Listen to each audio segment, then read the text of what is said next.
أعوذ بالله من الشيطان الرجيم.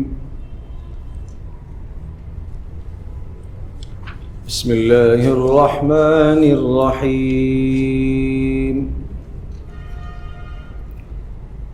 قل من كان عدوا لجبريل فإنه نزله على قلبك بإذن الله مصدقا لما بين يديه وهدى وبشرى للمؤمنين. من كان عدوا لله وملائكته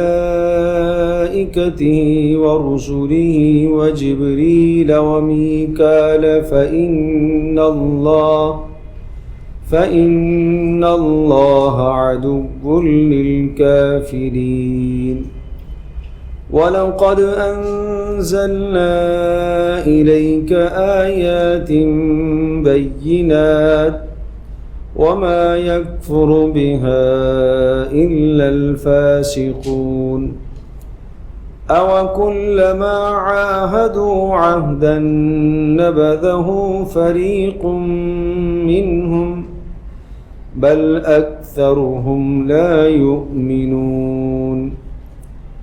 وَلَمَّا جَاءَهُمْ رَسُولٌ مِّنْ عِندِ اللَّهِ مُصَدِّقٌ لِمَا مَعَهُمْ نَبَذَ فَرِيقٌ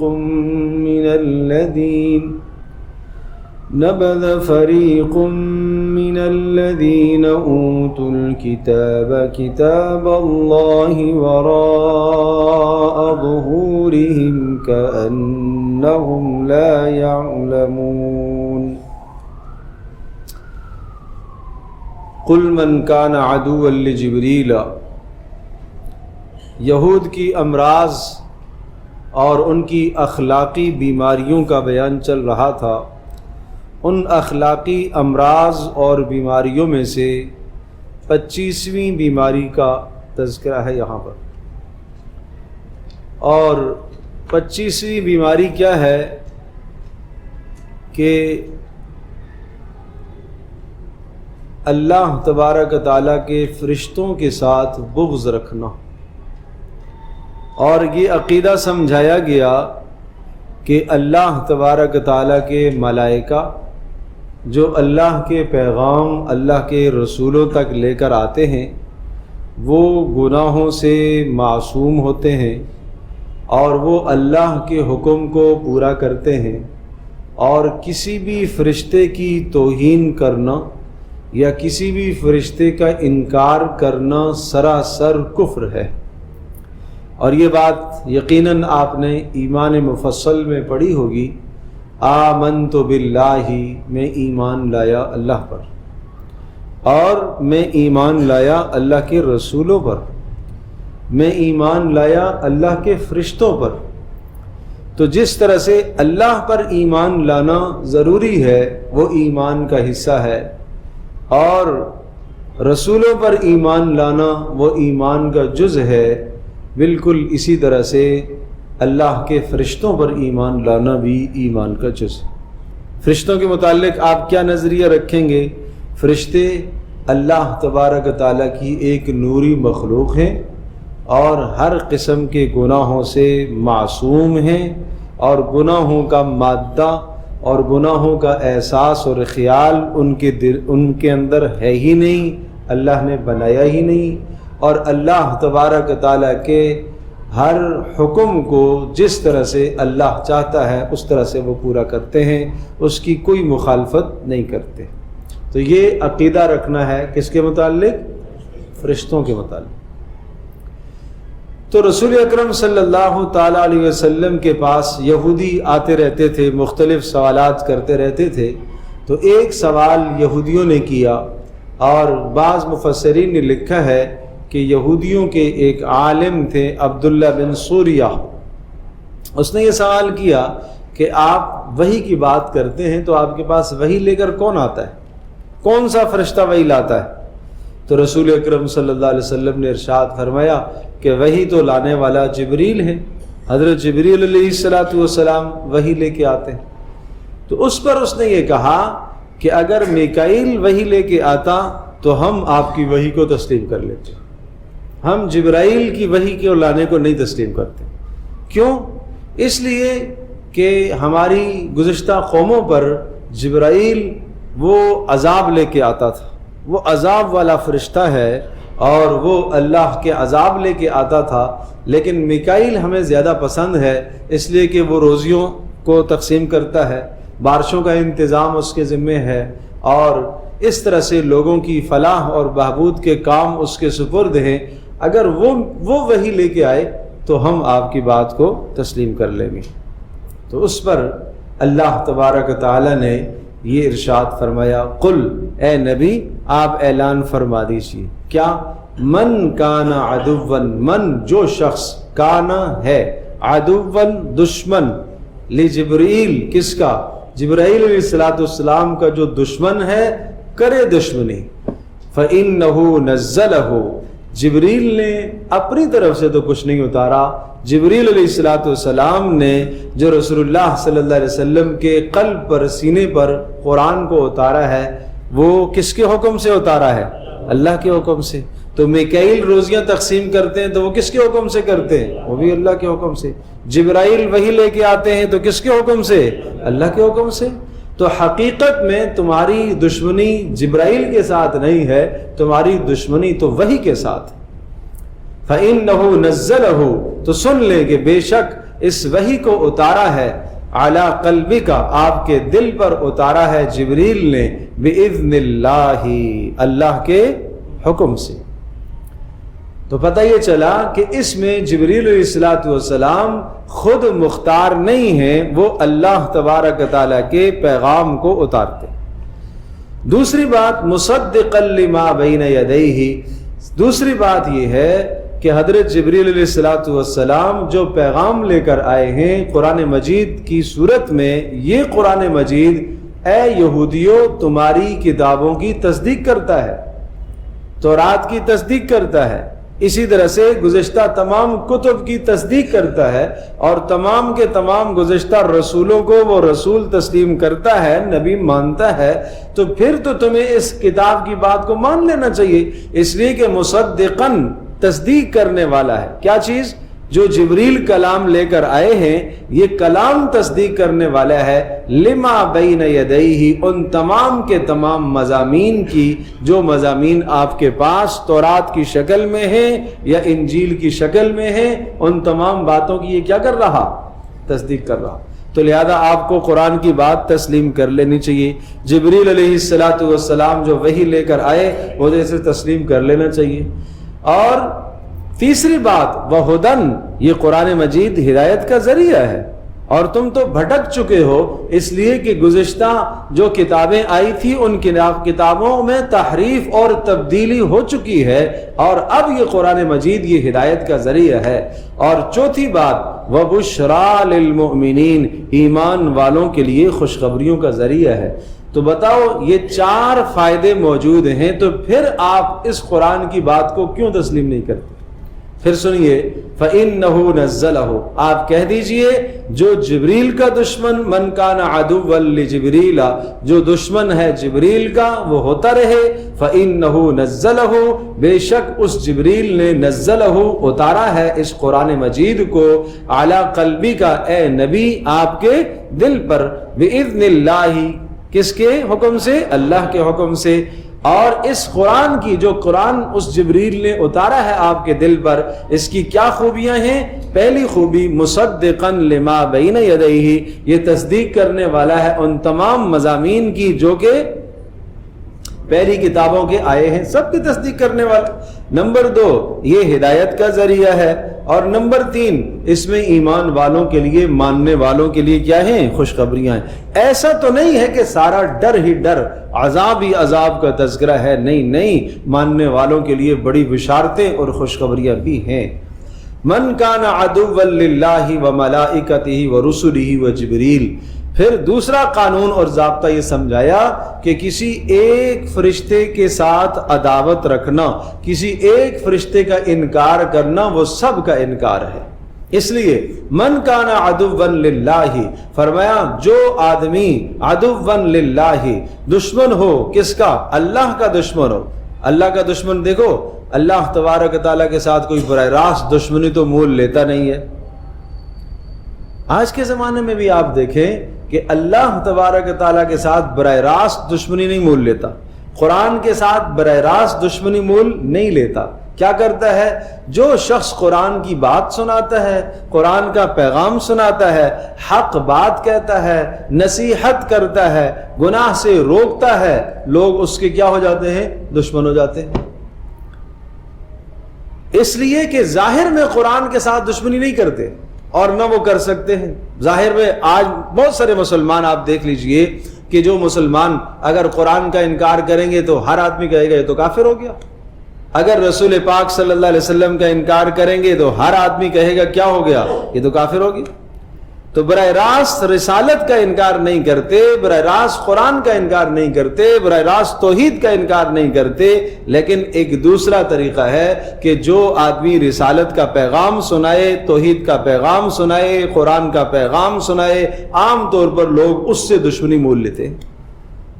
تو اس لیے فرمایا سن لیجئے، من کان عدوا للہ، جو دشمن ہے اللہ کا، و ملائکتہ، اور اللہ کے فرشتوں کا، ورسلہ، اور اللہ کے رسولوں کا، وجبریل، اور جبریل کا جو دشمن ہے، ومیکائیل، میکالا، اور حضرت میکائیل علیہ السلام کا جو دشمن ہے، تو ایسا شخص اس دشمنی کی وجہ سے کافر قرار دیا جائے گا۔ فَإِنَّ اللَّهَ عَدُوٌّ لِّلْكَافِرِينَ، تو پھر سن لو کہ اللہ تبارک و تعالیٰ بھی دشمنی رکھتا ہے کس سے؟ کافروں سے۔ ان کافروں سے پھر اللہ بھی دشمنی رکھتا ہے۔ جب یہ اللہ سے دشمنی رکھتے ہیں، ملائکہ سے دشمنی رکھتے ہیں، رسولوں سے دشمنی رکھتے ہیں، تو ایسے دشمنوں کا پھر اللہ تبارک و تعالیٰ بھی دشمن ہے۔ وَلَقَدْ أَنزَلْنَا إِلَيْكَ آيَاتٍ بَيِّنَاتٍ، اور یقیناً ہم نے اس قرآن مقدس کو اتارا ہے، انزلنا، جبریل لے کر آئے لیکن ہمارے حکم سے، اس لیے فرمایا وَلَقَدْ أَنزَلْنَا، یقیناً، یہ قسم کا معنی ہوتا ہے، جہاں پر لفظ قد آتا ہے اس پر لام بھی اگر داخل ہو جاتا ہے تو قسم کا معنی دیتا ہے، بالکل قسم ہے ہمیں اپنی ذات کی، ہم نے ہی اس قرآن کو اتارا ہے، الیکا، آپ کی طرف، آیات بینات، کھلی ہوئی نشانیاں، کھلے ہوئے احکام، آیات بینات، آیات جمع ہے آیتن کی، آیت کہتے ہیں کس کو؟ نشانی کو، اور آیت کہتے ہیں احکام کو بھی، نشانی کو بھی کہتے ہیں، معجزے کو بھی کہتے ہیں، احکام کو بھی کہتے ہیں، سارے معنی اس میں آ سکتے ہیں۔ ہم نے اتارا آپ کی طرف کیا چیز؟ آیات بینات، واضح کھلی ہوئی آیات اتاری، کھلے احکام اتارے جن میں کسی قسم کا کوئی اغماض اور پیچیدگی نہیں ہے۔ وما یکفر بها الا الفاسقون، تو پھر ان آیات کا انکار کون کرتا ہے؟ فرمایا ان آیات کا انکار وہی کرتا ہے الفاسقون، جو کہ کیا ہے؟ بولو، فاسق ہے۔ فاسق کا معنی آپ کس سے کریں گے؟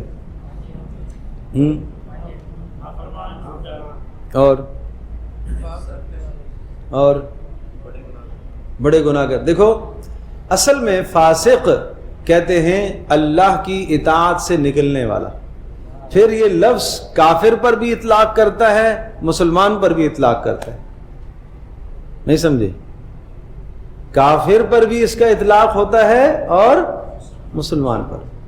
جو بھی اللہ کی اطاعت سے نکل جائے اور اطاعت سے اتنا نکل جائے کہ اسلام کی حدود سے تجاوز کر جائے، اسلام کی حدود سے باہر نکل گیا، تو اب یہ آدمی کیا ہوا؟ کافر کہلائے گا۔ تو یہ فاسق، فاسق کا معنی کیا ہے؟ ای خارج عن طاعت اللہ، اللہ کی اطاعت سے نکلنے والا، یہ بھی شمار کیا جائے گا، ٹھیک ہے؟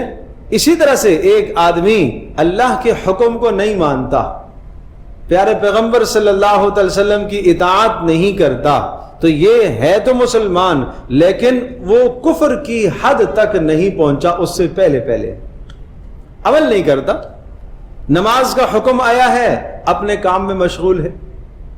تو گویا کہ اس وقت اطاعت کا تقاضا یہ تھا کہ اپنی مصروفیت کو چھوڑ کر نماز کی طرف متوجہ ہو جائے، تو یہ اللہ کی اطاعت سے کیا ہوا؟ نکل گیا کہ نہیں نکل گیا؟ کوئی بھی پیارے پیغمبر صلی اللہ تعالیٰ علیہ وسلم نے 100% جہاں طریقہ زندگی سمجھایا، کاروبار کے مسائل آپ نے احکام و مسائل سمجھائے بتائے، ایک آدمی کاروباری معاملات کے اندر اپنے نفس کے مطابق چلتا ہے، پیارے پیغمبر صلی اللہ علیہ وسلم کی دی ہوئی اطاعت کو تسلیم نہیں کرتا، مانتا تو ہے رسول اللہ نے جو دیا ہے حق ہے لیکن اس پر عمل نہیں کرتا، تو کسی نہ کسی درجے میں یہ بھی رسول اللہ کی اطاعت سے نکلنے والا ہے، اطاعت سے نکلنے والا ہے۔ نہیں سمجھے بات؟ یوں سمجھ لیجئے گا کہ اس چار دیواری کے اندر بہت سارے لوگ بیٹھے ہوئے ہیں اور اس چار دیواری سے کچھ نکل گئے، کچھ کو ایک بات کہی گئی ہے، کچھ اٹھ کر چلے گئے، چار دیواری سے ہی باہر نکل گئے، مجلس ہی چھوڑ دی ہے، کچھ مجلس میں موجود رہے لیکن وہ بات تسلیم نہیں کی ہے، جو نکل گئے انہوں نے بھی برا کیا، جو بیٹھے ہوئے انہوں نے بھی برا کیا لیکن کم برا کیا۔ اسی طرح سے پیارے پیغمبر صلی اللہ علیہ وسلم کی اطاعت سے جو نکل کر کفر کی سرحد میں داخل ہوا اس نے بھی بدترین جرم کیا، اور جو رسول اللہ صلی اللہ علیہ وسلم کے ایمان اور اسلام کی حد کے اندر ہے لیکن آپ کی بات کو تسلیم نہ کیا، یہ بھی کیا کہلائے گا؟ فاسق کہلائے گا، یہ بھی طاعت سے نکلنے والا ہے۔ اس کو کہتے ہیں فسق، اور اسی کے برابر کا دوسرا لفظ ہے فجور، فاجر۔ فاجر فجور سے ہے، فجر سے ہے، اور فجر کہتے ہیں روشنی کو، والفجر۔ اور فاجر کو فاجر کیوں کہتے ہیں؟ بڑے گناہ کرنے والے کو فاجر کہتے ہیں، روشن گناہ، کھلی بغاوت۔ تو فاسق اور فاجر گناہ کبیرہ ہے، فسق اور فجور دونوں بڑے گناہ ہیں، بڑے گناہ ہیں۔ تو اس لیے قرآن کہتا ہے وَمَا يَكْفُرُ بِهَا، ان آیات کا جو انکار کرنے والا ہے، يَكْفُرُ بِهَا، ان آیات کا انکار کرنے والے نہیں ہیں مگر کون لوگ ہیں؟ الفاسقون، جو نبی کی اطاعت سے نکل جاتے ہیں یا اللہ کی اطاعت سے نکل جاتے ہیں، اور اگر اطاعت سے نکل کر کفر تک پہنچ جاتے ہیں تو وہ فاسق بھی ہے، کافر بھی ہے، اور اگر کفر تک نہیں پہنچا اندر ہی ہے تو جناب فاسق تو کہلائے گا، کافر نہیں کہلائے گا۔ تو بھائی بچنا چاہیے، رسول اللہ صلی اللہ علیہ وسلم کی اطاعت کی مخالفت سے بچنا چاہیے۔ أَوَكُلَّمَا عَاهَدُوا عَهْدًا نَبَذَهُ فَرِيقٌ مِّنْهُمْ بَلْ أَكْثَرُهُمْ لَا يُؤْمِنُونَ۔ یہ پھر انہی یہودیوں کو ایک اور تنبیہ اور ڈانٹ سنائی گئی، بتاؤ تو صحیح، أَوَكُلَّمَا عَاهَدُوا، تورات میں یہ عہد کیا انہوں نے، اللہ پاک نے جب تورات اتاری موسیٰ علیہ السلام پر، اس میں ان سے یہ وعدہ لیا گیا کہ موسیٰ علیہ السلام کے بعد جو رسول جو نبی آئیں گے اس نبی کی آپ نے تصدیق کرنی ہوگی، یہاں تک کہ آخر میں ایک نبی آئیں گے محمد رسول اللہ صلی اللہ تعالیٰ علیہ وسلم، اس نبی کی بھی تصدیق کرنی ہوگی۔ گویا کہ موسیٰ علیہ السلام پر اور تورات پر ایمان لانے کا مطلب کیا ہوا کہ موسیٰ علیہ السلام کی بتلائی ہوئی تمام باتوں کو بولو تسلیم کرے گا، اور تورات پر ایمان لانے کا مطلب کیا ہوا کہ تورات کی تمام باتوں کو مانے گا۔ یہ بات گویا کہ عہد میں آ گئی یہود کے ساتھ کہ جب تورات میں یہ مضمون آ چکا کہ اس میں محمد رسول اللہ صلی اللہ علیہ وسلم کا تذکرہ آیا، نبی آخر الزمان آئیں گے اور وہ اپنی رسالت کا اظہار فرمائیں گے، تمہیں اس پر ایمان لانا ہوگا، تو گویا کہ پھر یہود سے کہا گیا تو اب بتاؤ اب تم کیوں نہیں ایمان لاتے ہو؟ أَوَكُلَّمَا عَاهَدُوا عَهْدًا، کیا جب بھی ان سے عہد لیا گیا تو ایسا نہیں ہوا؟ نَبَذَهُ فَرِيقٌ مِّنْهُمْ، ان میں سے ایک فریق نے اس عہد کو چھوڑ دیا، بل اکثرهم لا يؤمنون، ان میں سے اکثر ایمان نہیں لاتے۔ نہیں سمجھیے با، یہ لا يؤمنون کا تعلق کس کے ساتھ ہے؟ ان میں سے اکثر ایمان نہیں لاتے، کس پر؟ بولو، تورات پر، تورات پر ان میں سے اکثر ایمان نہیں لاتے۔ ارے تورات پر ایمان لانے کا مطلب یہ ہے کہ محمد رسول اللہ کی رسالت کو تسلیم کرو، تو گویا محمد رسول اللہ صلی اللہ علیہ وسلم کی رسالت کو تسلیم نہ کرنا اس کا معنی ہے کہ تورات پر ان کا ایمان نہیں ہے۔ وَلَمَّا جَاءَهُمْ كِتَابٌ مِّنْ عِنْدِ اللَّهِ، اب وَلَمَّا جَاءَهُمْ رَسُولٌ، اب یہاں رسول سے مراد محمد رسول اللہ صلی اللہ علیہ وسلم۔ تورات میں یہ بات آ چکی کہ نبی آخر زمان آئیں گے، عظیم الشان رسول ہوں گے، اور وہ ایک نئی کتاب لے کر آئیں گے، نئی شریعت لے کر آئیں گے، گزشتہ تمام ادیان منسوخ ہو جائیں گے، یہ سب تفصیل آ چکی۔ تو فرمایا وَلَمَّا جَاءَهُمْ رَسُولٌ، اور جب وہ رسول آ چکے ان کے پاس، یہاں پر رسول، یہ جو دو پیشے ہیں یہ عظمت پر دلالت کرتی ہیں، جس کا معنی ہے رسول عظیم، جب ان کے پاس ایک بہت بڑی عظمت والے رسول آ چکے۔ کہاں سے آئے؟ من عند اللہ، اللہ کی طرف سے۔ پہلی خوبی کہ وہ کس کی طرف سے؟ اللہ کی طرف سے آئے۔ دوسری خوبی مصدق لما معہم، اور یہ رسول تصدیق کر رہے ہیں ان تمام مضامین کی جو ان کے پاس ہیں، تورات کی شکل میں ان کی تصدیق کر رہے ہیں۔ جب یہ رسول آئے تو پھر کیا ہوا؟ نبذ فریق من الذین اوتوا الکتاب کتاب اللہ وراء ظہورہم، یہاں لفظوں کو سمجھیے گا، نبذ پھینک دیا، فریق ایک جماعت نے، من الذین ان لوگوں میں سے، اوت الکتاب جن کو کتاب کا علم دے دیا گیا، انہوں نے پھینک دیا، کس چیز کو پھینک دیا؟ کتاب اللہ، اللہ کی کتاب کو۔ اب کتاب اللہ سے مراد کیا ہے؟ تورات۔ شاباش، کتاب اللہ سے مراد کیا ہو گئی؟ تورات۔ جب بات آئی کہ اچھا یہ تو وہی رسول ہے، اچھا نشانیاں دیکھو، نشانیاں تورات میں دیکھی وہ ساری موجود، جو باتیں بتائی گئیں کہ مکہ میں ان کا مولد ہوگا، پیدا ہوں گے، اور یثرب میں، طیبہ میں یہ ہجرت کر کے آئیں گے، اور ان کی امت کی صفات ساری کی ساری بتلائی گئی۔ جب ساری کی ساری وہ چیزیں دیکھیں، جو کچھ تورات میں موجود تھا وہ محمد رسول اللہ صلی اللہ علیہ وسلم کی ذات گرامی پر منطبق ہو رہا تھا، 100% منطبق ہو رہا تھا، تو اب کیا کیا؟ بجائے اس کے کہ ایمان لاتے، تورات کو پس پش ڈال دیا۔ نہیں مانتے ہم اس کو، سمجھے بھائی؟ نہیں مانتے اس کو۔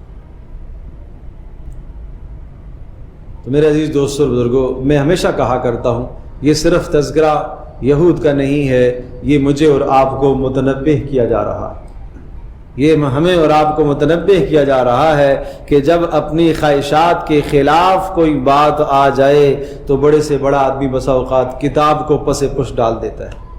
شادی کا موقع آیا، خوشی کا موقع آیا، اس موقع پر کیا کرنا چاہیے؟ کتاب یہ رہنمائی دیتی ہے، رسول اللہ صلی اللہ علیہ وسلم کی سیرت یہ رہنمائی دیتی ہے، اور وہاں آدمی کہے ارے جی کیا کریں، ہماری مجبوریاں بھی ہیں، کتاب کو پس پش ڈال۔ پھینکا تو اٹھا کر نہیں ہے، آپ نے نہیں سمجھے، اٹھا کر تو نہیں پھینکا اس نے، لیکن پس پش ڈال دی۔ وہاں اپنے رسم و رواج کو لے آیا، وہاں اپنی خواہشات کو لے آیا، وہاں اپنی چاہتوں کو لے آیا، جو جی میں آیا اسے لے آیا، اللہ کے احکام کو چھوڑ دیا۔ تو آج بھی اگر کوئی ایسا کرتا ہے تو یقیناً اس کا شمار بھی یہودیوں کے ساتھ ہی، وہ قیامت کے دن وہ بھی ان کے ساتھ سزا پائے گا۔ من تشبہ بقوم فہو منہم، جو جس قوم کی شباہت اختیار کرے گا اس کا حشر انہی کے ساتھ ہوگا۔ پھر نبذ فریق من الذین اوتوا الکتاب، تو جب یہ رسول محمد رسول اللہ صلی اللہ علیہ وسلم آئے اور یہ اللہ کی طرف سے آئے اور یہ تصدیق کر رہے ان تمام مضامین کی جو تورات میں ہیں، تو نبذ فریق، تو پھینک دیا، پس پش ڈال دیا کہ فریق من الذین اوتوا الکتاب، ایک جماعت میں، اور وہ جماعت کون تھی؟ جن کو اوتوا الکتاب، کتاب کا علم دیا گیا۔ یہ یہود کے علماء بھی تھے ایسے، وہ بھی تھے جن کو کتاب کا علم دیا گیا۔ قرآن ایک اصطلاح استعمال کرتا ہے، یا اہل الکتاب، اور ایک یہ اصطلاح ہے الذین اوتوا الکتاب۔ یہ دونوں اصطلاحوں میں ذرا تھوڑا سا فرق ہے۔ اہل الکتاب جب قرآن کہتا ہے تو اس سے سارے کے سارے یہود مراد ہوتے ہیں یا نصارہ مراد ہوتے ہیں، تمام اہل کتاب مراد ہوتے ہیں۔ اور جب الذین اوتوا الکتاب، وہ لوگ جن کو کتاب دی گئی، یہ اصطلاح آتی ہے تو اس سے مراد پھر ان کے علماء مراد ہوتے ہیں، اس سے مراد ان کے علماء۔ یہ ایک فرق ہے۔ کتاب اللہ وراء ظہورہم، وہ اللہ کی کتاب کو پھینک دیتے ہیں۔ اب یہاں وقف کرنا درست نہیں ہے۔ کیسے؟ کوئی یوں پڑھتا ہے کہ وَلَمَّا جَاءَهُمْ رَسُولٌ مِّنْ عِنْدِ اللَّهِ مُصَدِّقٌ لِمَا مَعَهُمْ، اور پھر سانس توڑ کر پڑھے نبذ فَرِيقٌ مِّنَ الَّذِينَ أُوتُوا الْكِتَابَ، یہ درست ہے، غلط پڑھا، بلکہ پیچھے سے دہرانا چاہیے، مصدق لما معهم نبذ فریق من الذین اوتوا الکتاب۔ اب سانس ٹوٹ گئی، یہاں بھی وقف جائز نہیں ہے، مطلب ہے یہاں سانس توڑ کر پھر اگلا پڑھے کتاب اللہ ہی، غلط ہے۔ بلکہ پیچھے سے لوٹائے گا. کہاں سے؟ نبذ فریق من الذین اوتوا الکتاب کتاب اللہ وراء ظہورہم. اس طرح سے. تو یہ دیکھا کرو، قرآن کو سمجھنے کی کوشش کرو، سمجھنے کی کوشش کرو. سانس ہے اور آدمی اگر پڑھ رہا ہے تو اصل وقف یہاں جا کے ہوگا وراء ظہورہم کأنہم لا یعلمون. وَلَمَّا جَاءَهُمْ رَسُولٌ مِّنْ عِندِ اللَّهِ مُصَدِّقٌ لِّمَا مَعَهُمْ نَبَذَ فَرِيقٌ مِّنَ الَّذِينَ أُوتُوا الْكِتَابَ كِتَابَ اللَّهِ وَرَاءَ ظُهُورِهِمْ. اب یہاں سانس ختم ہے، کہاں سے لوٹائیں گے؟ نَبَذَ فَرِيقٌ مِّنَ الَّذِينَ أُوتُوا الْكِتَابَ كِتَابَ اللَّهِ وَرَاءَ ظُهُورِهِمْ كَأَنَّهُمْ لَا يَعْلَمُونَ. تو قرآن مقدس کا پڑھنا وہ بھی ہماری ضرورت ہے. سیکھے، تلفظ صحیح ہو، وقف کا پتہ چلے، کہاں ٹھہریں گے تو معنی کیا بدل جائے گا، کیا سے کیا بات بن جائے گی. سمجھے؟ وہ ایک جملہ اردو میں یوں سمجھاتے ہیں، اٹھو مت بیٹھو. نہیں سمجھے؟ اٹھو مت بیٹھو، 3 لفظ میں نے کہے. تو ایک یوں ہے، اٹھو، میں نے سانس روکی، اس کے بعد میں نے کہا مت بیٹھو. تو اس کا مطلب کیا ہے کہ کہنے والا یہ کہنا چاہ رہا ہے کہ یہاں سے چلے جاؤ، نہ بیٹھو. اور دوسری صورت ہے میں نے یوں کہا اٹھو مت، یہاں مت پر میں نے سانس توڑی اور آگے میں نے کہا بیٹھو. تو اس کا مطلب کیا ہے، مقصود کیا ہے؟ بٹھانا. بات سمجھے نہیں سمجھے؟ بٹھانا مقصود ہے. تو معنی بالکل وقف سے، کہاں سانس توڑی کہاں نہیں توڑی، اس وقت سے معنی بدل جاتا ہے. یہ معرفت الاوقاف، وقف کو پہچاننا، ظاہر ہے کچھ نہ کچھ معنی سے شد بدھ ہوگی، کچھ قرآن سے ربط ہوگا، تعلق ہوگا، تو یہ بات سمجھ میں آئے گی. پھر وقف کی علامتیں لگی ہوئی بھی ہیں. اب آپ دیکھیں نا، وقف کی علامتیں لگی ہوئی ہیں، لیکن وہی عرض کر رہا ہوں کہ یہاں پر آپ دیکھیں نہیں لگی ہوئی ہے کوئی علامت نا.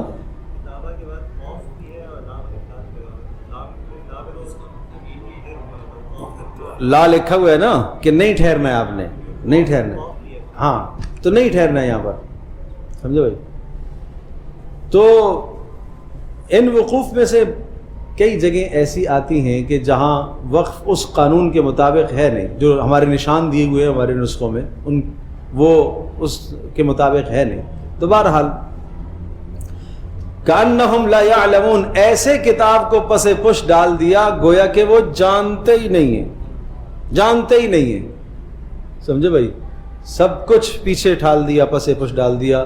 تو اللہ کے واسطے اللہ کے کلام قرآن مقدس کو اپنے سینے سے لگاؤ، اس کو پس پش نہ ڈالا کرو. یہ ہر زندگی کے ہر شعبے میں میری اور آپ کی رہنمائی کرتا ہے. پیچھے بتا دیا یہ ہدایت ہے. تو ہدایت کا مطلب کیا ہے؟ کیا صرف نماز کی ہدایت دیتا ہے یہ؟ نہیں، پوری زندگی سکھاتا ہے، پوری زندگی کی رہنمائی اس میں ہے. یہ عقائد بھی بتاتا ہے، یہ عبادات بھی بتاتا ہے، یہ معاملات بھی سمجھاتا ہے، یہ سیاست بھی سمجھاتا ہے، یہ اخلاقیات بھی بتاتا ہے. زندگی کا کوئی شعبہ ایسا نہیں ہے جس کے متعلق اس میں ہدایت موجود نہ ہو. اور پھر اس کے بعد پیارے پیغمبر صلی اللہ علیہ وسلم کی سیرت طیبہ کو آپ ساتھ جوڑیں گے تو پھر قرآن کی شرح آپ کو سمجھ میں آئے گی. آگے چلیں. وَاتَّبَعُوا مَا تَتْلُو الشَّيَاطِينُ عَلَى مُلْكِ سُلَيْمَانَ وَمَا كَفَرَ سُلَيْمَانُ وَلَكِنَّ الشَّيَاطِينَ كَفَرُوا يُعَلِّمُونَ النَّاسَ السِّحْرَ وَمَا أُنزِلَ عَلَى الْمَلَكَيْنِ بِبَابِلَ هَارُوتَ وَمَارُوتَ وَمَا يُعَلِّمَانِ مِنْ أَحَدٍ حَتَّى يَقُولَا إِنَّمَا نَحْنُ فِتْنَةٌ فَلَا تَكْفُرْ فَيَتَعَلَّمُونَ مِنْهُمَا مَا يُفَرِّقُونَ بِهِ بَيْنَ الْمَرْءِ وَزَوْجِهِ وَمَا هُمْ بِضَارِّينَ بِهِ مِنْ أَحَدٍ إِلَّا بِإِذْنِ اللَّهِ وَيَتَعَلَّمُونَ مَا يَضُرُّهُمْ وَلَا يَنفَعُهُمْ وَلَقَدْ عَلِمُوا لَمَنِ اشْتَرَاهُ مَا لَهُ فِي الْآخِرَةِ مِنْ خَلَاقٍ وَلَبِئْسَ مَا شَرَوْا بِهِ أَنفُسَهُمْ لَوْ كَانُوا يَعْلَمُونَ. اب اس میں یہود کی ایک اور بیماری کا تذکرہ ہے، اور مجھے اور آپ کو متنبہ کیا گیا کہ ہم اس مرض سے اپنے آپ کو بچائیں. وہ کیا ہے؟ یہودیوں کا طریقہ کار عام طور پر بہت زیادہ اس پر تھا کہ وہ زندگی میں بہت سارا گزارا سحر اور جادوؤں پر کرتے تھے. یہ باقاعدہ ذریعہ آمدنی تھا، سحر، جادو ٹونا، اور اس جادو کے ذریعے سے مسلمانوں کو نقصان پہنچانا، اس جادو کے ذریعے سے اپنوں کو نقصان پہنچانا. آج بھی بہت سارے مسلمان ایسے ہیں جو اس قسم کے جرائم میں مبتلا ہیں، اس قسم کے جرم میں مبتلا ہیں کہ وہ سحر کے ذریعے سے، جادو کے ذریعے سے دوسروں کو نقصان پہنچاتے ہیں. تھوڑی سی میں آیت کی تفسیر کرتا ہوں، پھر سحر کے متعلق میں بتاتا ہوں. سنیے، وَاتَّبَعُوا مَا تَتْلُو الشَّيَاطِينُ عَلَى مُلْكِ سُلَيْمَانَ. تورات چھوڑ کر، اللہ کے کلام کو چھوڑ کر، کتاب اللہ کو چھوڑ کر پیچھے لگ گئے کس کے؟ وَاتَّبَعُوا. چاہیے تو یہ تھا کہ اتباع کرتے نبی کی، چاہیے تو یہ تھا اتباع کرتے اللہ کے کلام کی، لیکن انہوں نے اتباع کی. وَاتَّبَعُوا کا معنی اتباع کی، پیچھے لگ گئے کس کے؟ ماں، ان تمام چیزوں کے، تتلو الشیاطین، جو شیطان پڑھ پڑھ کے سناتے تھے، علی ملک سلیمان، سلیمان علیہ السلام کے عہد میں، سلیمان علیہ السلام کے زمانے میں. اچھا، یہود میں بہت سارے یہود ایسے تھے کہ جو حضرت سلیمان علیہ السلام اور حضرت داؤد علیہ السلام ان دونوں کو نبی نہیں مانتے تھے، بلکہ ان کو بڑے بادشاہ مانتے تھے. سمجھے بھائی؟ ان کو کیا مانتے تھے؟ بادشاہ مانتے. اچھا، اللہ پاک نے ان دونوں نبیوں کو نبوت کے ساتھ ساتھ بادشاہت بھی عطا فرمائی ہے. دنیا کا جلال، جاہ جلال اور وقار اور دنیا کی ہر شے اللہ پاک نے ان کو عطا فرمائی، اور یہ اللہ کا نظام ہے. اور اس کے ذریعے سے سمجھایا. حضرت موسیٰ علیہ السلام اللہ کے رسول ہیں، فقر و فاقے کی زندگی، تنگ دستی کی زندگی گزر گئی، اور اسی طرح سے دنیا سے رخصت ہو گئے. سورۃ النمل میں بڑی تفصیل سے یہ مضامین ہے، اور سورۃ النمل میں تذکرہ آتا ہے پہلے حضرت موسیٰ علیہ السلام کا، اور حضرت موسیٰ علیہ السلام کے تذکرے کے فوری بعد پھر تذکرہ آتا ہے سلیمان علیہ السلام کا، داؤد علیہ السلام کا. سمجھایا گیا کہ اللہ کو راضی کرنے کے لیے فقر رکاوٹ نہیں ہے، مانع نہیں ہے، اور اللہ کو راضی کرنے کے لیے سلطنت اور بادشاہت بھی رکاوٹ نہیں. تو گویا کہ بادشاہ ہو کر بھی اللہ کو راضی کرنا چاہے تو راضی کر سکتا ہے، اور فقر میں اگر کوئی اللہ کو راضی کرنا چاہے تو وہ بھی اللہ کو راضی کر سکتا ہے. یہ سورۃ النمل کا مضمون خاص ہے جو میں عرض کرنا چاہ رہا ہوں. اسی طرح سے یہاں پر بھی یہودیوں کا یہ تصور تھا کہ یہ تو دو بادشاہ گزرے ہیں، اور حضرت سلیمان علیہ السلام کی نبوت کا جب تذکرہ رسول پاک صلی اللہ علیہ وسلم نے کیا، اور وہ آیات آئیں جن میں حضرت سلیمان علیہ السلام کے نبی ہونے کا بیان ہے، تو اس پر یہودی کہنے لگے سلیمان تو جادوگر تھا. سلیمان کیا تھا؟ جادوگر تھا، کہ اس کو جو یہ حکومت اور اقتدار حاصل تھا یہ سب جادو کے ذریعے سے حاصل تھا، اور جنات اس کی مدد کرتے تھے. تو اس پر اللہ تبارک تعالیٰ نے رد فرمایا. حضرت سلیمان علیہ السلام کے زمانے میں سحر کا بڑا عروج ہوا، اور بلکہ اس سے پہلے آپ یہ سمجھیے حضرت موسیٰ علیہ السلام کے زمانے میں بھی سحر کا رواج تھا. معلوم ہے نا، موسیٰ علیہ السلام کو اسی طرح کے معجزے دیے گئے، عصا اور ید بیضاء جو معجزے دیے گئے، چونکہ اس زمانے میں سحر کا بڑا رواج تھا، اس لیے موسیٰ علیہ السلام کے مقابلے میں جادوگروں کو لایا گیا، جمع کیا گیا. فرعون نے ہر طرح کے جادوگر کو جمع کیا. اب وہ جو کرتب چلے آ رہے تھے، جادو لکھے چلے آ رہے تھے، لوگ سیکھتے تھے. حضرت سلیمان علیہ السلام نے ان تمام کی تمام مضامین کو اٹھایا اور کہیں دفنا دیا تھا. اور بعض نے لکھا کہ سلیمان علیہ السلام کے پھر انتقال کے بعد وہ جنات نے سارے نکال لیے، اور انہوں نے لوگوں میں ان کو پرچار کرنا شروع کر دیا، سحر اور جادو. یہاں تک کہ لوگوں کے لیے امتیاز کرنا مشکل ہو گیا، جادو کیا ہے اور حقیقت کیا ہے، نبی کا معجزہ کیا ہے اور جادو کیا ہے، فرق کرنا مشکل ہو گیا، اور جادو کا توڑ کرنا بھی مشکل ہو گیا. اس لیے کہ توڑ ہی نہ، جتنے بھی وہ سارے کے سارے جادو کے طریقہ کار تھے وہ سارے جنوں نے شائع کر دیے، اور ان جادوؤں کے ذریعے سے نقصان پہنچاتے تھے. تو پھر اللہ تبارک تعالیٰ نے اس نقصان سے بچنے کا انتظام فرمایا، اور وہ انتظام فرمایا کہ 2 ملائکہ اللہ نے بھیجے. بابل مقام پر 2 فرشتے آئے، ہاروت اور ماروت. علیہم الصلاۃ والسلام، ان کے متعلق من گڑت قصے جو لکھے ہیں لوگوں نے، غلط باتیں. وہ دو فرشتے آئے، بس وہ کیا کرتے تھے؟ وہ آ کر سکھاتے تھے، سمجھاتے تھے. کیا سمجھاتے تھے؟ دیکھو، نبی کا کام ہوتا ہے لوگوں کو خیر کی بات بتانا اور شر سے اور برائی سے روکنا. ٹھیک ہے، یہ نبی سے اللہ پاک کام لیتا ہے.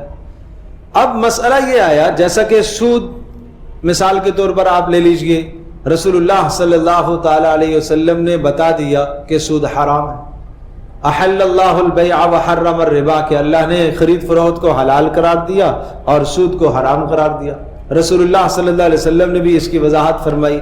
باقی قیامت تک آنے والی ایک ایک جزی کو بیان کرنا، ایک ایک اس سود کی شکل کو بیان کرنا، وہ رسول اللہ صلی اللہ علیہ وسلم نے نہیں کیا. بالکل اسی طرح سے اس زمانے میں بھی انبیاء نے بتایا کہ جادو کفر ہے، لیکن اب جادو کی کتنی صورتیں ہیں؟ Number 1، number 2، number 3، number 4. اس صورت میں یوں کرنا پڑتا ہے، اس میں یہ کرنا پڑتا ہے، اس میں یہ کرنا پڑتا ہے، اس میں یہ کرنا پڑتا ہے. یہ نبیوں نے نہیں بتایا، اور نہ یہ نبیوں کے مناسب تھا بتانا، نہ یہ نبیوں کے زیب تھا بتانا. اس کے لیے اللہ نے منتخب فرمایا ان دو فرشتوں کو کہ یہ آ کر جادو کی تمام صورتیں تفصیل سے بتاتے تھے کہ بھئی یہ قسم جو ہے اس کا توڑ یوں ہوگا، یہ جو قسم ہے اس کا توڑ اس طرح سے ہے، یہ جو قسم ہے اس کا توڑ اس طرح سے. میں ایک مثال عرض کرتا ہوں. ایک آدمی کسی کے پاس جاتا ہے، کسی عالم کے پاس، اور وہ کہتا ہے کہ یہود نے محمد رسول اللہ صلی اللہ علیہ وسلم پر کیا کیا اعتراض کیے، وہ سارے اعتراض مجھے بتاؤ. بات سمجھے؟ مثلا وہ عالم 10 اعتراض اس کو بتاتا ہے اور ان 10 اعتراضات کے جوابات بھی بتاتا ہے. بات سمجھے نہیں سمجھے؟ تو اب یہ لینے والا آدمی کیا کرتا ہے؟ ان اعتراض کو تو لے لیتا ہے، جوابات کو پیچھے چھوڑ دیتا ہے، اور پیارے پیغمبر صلی اللہ تعالی وسلم کی ذات گرامی پر یوں کیچڑ اچھالنا شروع کر دے. بالکل اسی قسم کا کام یہاں پر بھی یہودیوں نے کیا کہ ان ملائکہ نے بتایا کہ یہ جادو کی یہ قسم ہے، اس کا علاج یہ ہے، یہ قسم ہے، اس کا علاج یہ ہے، یہ قسم ہے، اس کا علاج یہ ہے. انہوں نے ان قسموں کو تو لے لیا، سمجھے بھائی، اور کہا کہ یہ یوں جادو نہ کرنا، یہ قسم نہ اختیار کرنا. اللہ نے ہمیں بھیجا ہے امتحان کے لیے کہ تم میں سے کون ہم سے جادو کا توڑ سیکھتا ہے یا جادو کا کرنا سیکھتا ہے. ہم تمہیں جادو کی یہ قسم بتاتے ہیں اور اس کا توڑ بھی بتاتے ہیں. بھئی توڑ سیکھو تاکہ تم سمجھ سکو، تاکہ تم معجزے اور سحر میں فرق کر سکو. تو لوگوں نے کیا کرنا شروع کر دیا؟ انہوں نے وہ جو چیزیں تھی، بھئی یہ قسم ہے، اس سے میاں بیوی میں جدائی ہوتی ہے، فرشتوں نے بتایا. اس کا توڑ کیا ہے؟ اس کا توڑ یہ ہے. تو وہ یہ والی تو لے لی، اس کو چھوڑ دی. مقصد کی بات لے لی، باقی کو چھوڑ دی. آج کوئی اگر کسی سے جا کر کہے، کسی شخص سے، اچھا مجھے فلسفہ پڑھائیے گا، قدیم فلسفہ بھی، جدید فلسفہ بھی، اور اس فلسفے کی مدد سے میں اسلام کے خلاف ہونے والے تمام اعتراضات کا جواب دوں گا. اب وہ سارے کے سارے اسلام کے خلاف ہونے والے اعتراضات کوئی آدمی کسی کو بتاتا ہے، وہ اعتراضات تو لے لیے اس نے لیکن جوابات نہیں لیے. بس یہی مثال ہے. یا کوئی آدمی آج آپ کو 50 اعتراضات اسلام کے خلاف بتلائے اور کہتا ہے کل آ جانا، کل جواب بتاؤں گا. اب کل آپ نہیں آئے، آپ بالکل ہی چلے گئے، بالکل ہی آپ نے وہ دروازہ چھوڑ دیا، تو وہ ذہنوں میں شکوک شبہات بیٹھ گئے کہ نہیں بیٹھ گئے؟ یہی حال یہاں پر بھی تھا. سمجھے بھائی؟ اب سنیے، وَاتَّبَعُوا مَا تَتْلُو الشَّيَاطِينُ، فرمایا اتباع کرنے لگے ان تمام چیزوں کی جو شیطان تلاوت کرتے تھے، پڑھ کے سناتے تھے. اعلیٰ ملک سلیمان، سلیمان علیہ السلام کی سلطنت کے زمانے میں.